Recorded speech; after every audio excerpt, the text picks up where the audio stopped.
Pourquoi veux-tu mon nom? Je veux savoir qui je regarde.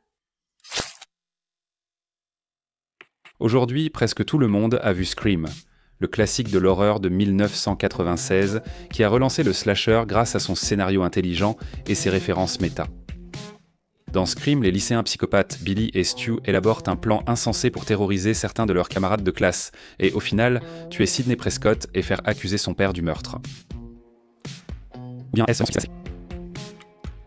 Le film multiplie les fausses pistes avant de révéler que le petit ami de Sidney, Billy, et son ami Stu sont les meurtriers. Voici cependant ma théorie alternative.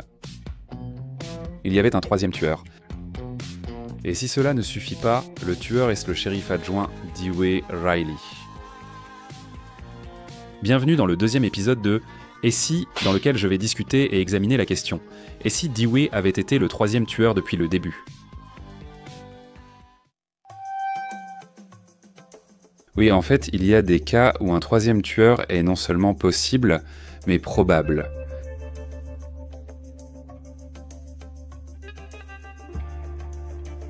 Nous supposons que le premier meurtre de Casey et de son petit ami Steve a été commis par Billy et Stu, surtout lorsqu'il est révélé que Stu a un mobile.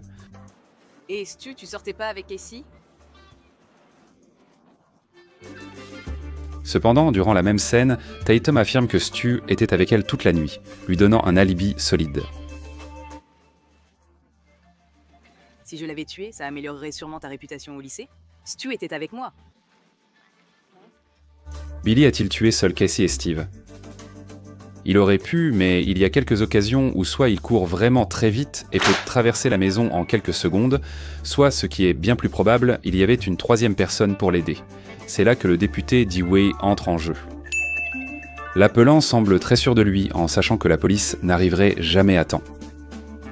Billy ou Stu ignoraient un les délais d'intervention de la police, mais Dewey les connaîtrait. Cette fois-ci, il n'y a aucune preuve solide, à part ce que j'ai dit auparavant, que Dewey était réellement sur les lieux.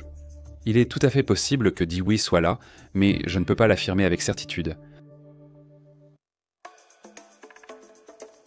Sidney reçoit un appel, est narguée puis poursuivie chez elle par le tueur. Quand le tueur disparaît, Billy surgit par la fenêtre et fait tomber son téléphone portable, ce qui le rend immédiatement suspect. Ce qui rend cela un peu suspect, c'est le temps qui s'écoule entre la disparition du tueur et l'apparition de Billy. C'est bien trop rapide, Billy n'aurait pas eu le temps d'enlever le costume, de faire le tour et de grimper par la fenêtre. C'est sûr. Non seulement il est sur les lieux, mais il tient aussi le costume quand Sidney tombe sur lui. Est-ce que Dewey courait autour de la maison en poursuivant Sidney ? Qui sait ? Alors que Billy est en cellule, Sidney est menacée par téléphone alors qu'elle dort chez Tatum. Oui, c'est sa maison, bien sûr qu'il est cela. Encore plus étrange, l'appel téléphonique ne commence qu'après que Dewey quitte la pièce et s'arrête lorsque Dewey y revient. Il aurait pu appeler du rez-de-chaussée ou d'un autre téléphone chez lui. De plus, Billy est en prison et Stu ignore que Sidney dort chez Tatum, ce qui fait de Dewey le principal suspect pour l'appel. Après une dispute avec Billy, Sidney se réfugie dans la salle de bain et y est attaqué par le tueur. Après son départ de la salle de bain, on se demande pourquoi personne n'a été attrapé dedans. Il n'y a aucune issue pour celui qui porte le costume, donc la prochaine personne entrant, surtout à cette heure, trouverait le tueur ou le farceur, en les surprenant immédiatement. Oui, juste quelques minutes plus tard, Dewey est là, dans l'enceinte de l'école, et ce qui rend la chose encore plus suspecte, c'est qu'on ne nous donne aucune raison pour expliquer sa présence. Après le départ des élèves, le vieux Fonzie est poignardé à mort avec des ciseaux. Je m'attarde sur ce meurtre car il ne correspond pas au profil de Billy ou de Stu, et le principal ne devrait pas être leur cible. De plus, Billy et Stu ont été vus quittant l'école plus tôt. Oui, juste quelques minutes avant qu'on le voie entrer dans l'enceinte de l'école alors que tous les autres élèves partent, et il n'a littéralement aucune raison d'être là. En plus, il raconte une histoire à Gail sur le fait que le père de Sidney serait suspect. Les policiers donnent-ils souvent des informations à la presse lors d'enquêtes pour meurtre ? Non, mais tu le fais si tu veux désigner un bouc émissaire comme suspect.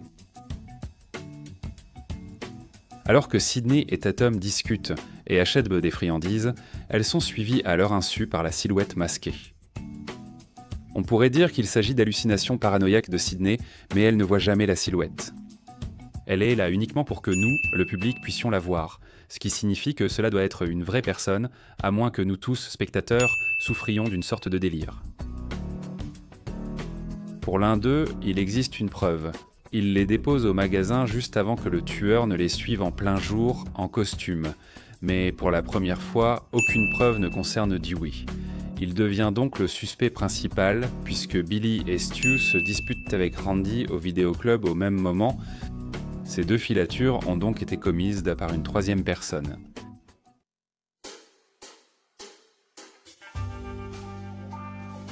Tatum va chercher une bière pour Stu au garage, mais croise Ghostface. Après un court combat, il la coince dans la chatière de la porte de garage. Oui, Dewey arrive avec Gale en pleine fête et amène aussi des mineurs pour participer à une fête illégale avec de l'alcool, malgré le couvre-feu policier. C'est soit le pire policier du monde, soit il cherchait juste une excuse pour approcher la viande. En plus de cela, la dernière personne à voir où va Tatum, c'est Dewey.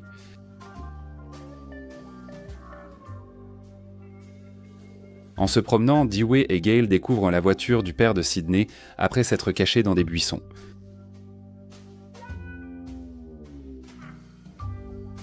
Oui, il l'est. En fait, la seule raison pour laquelle il tombera sur la voiture, c'est parce que Dewey emmène Gale faire une promenade du soir, sans raison dans la direction opposée à la maison qu'il est censé surveiller. Est-ce un accident ? Ou bien Dewey renforce-t-il l'idée qu'il a implantée plus tôt dans la tête de Gale, à savoir que le père de Sidney est le tueur ? Je vous laisse décider.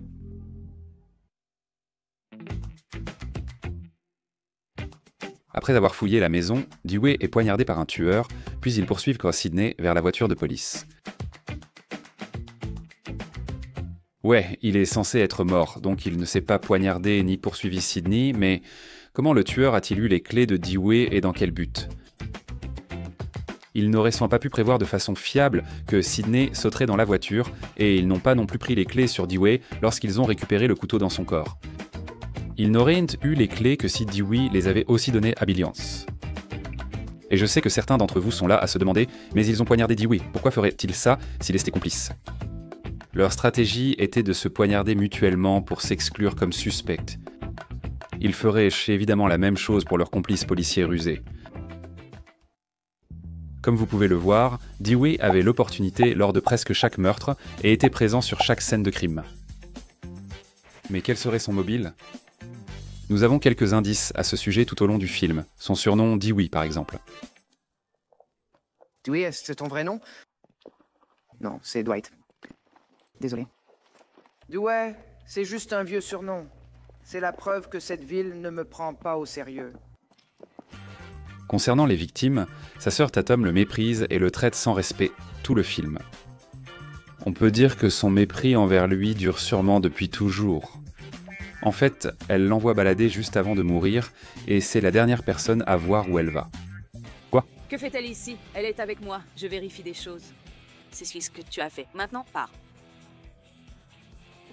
Je vérifie juste quelques trucs. C'est ce que tu as fait. Il n'a pas de mobile contre le proviseur Hinbury, mais il vient de la même ville qui s'est toujours moqué de lui.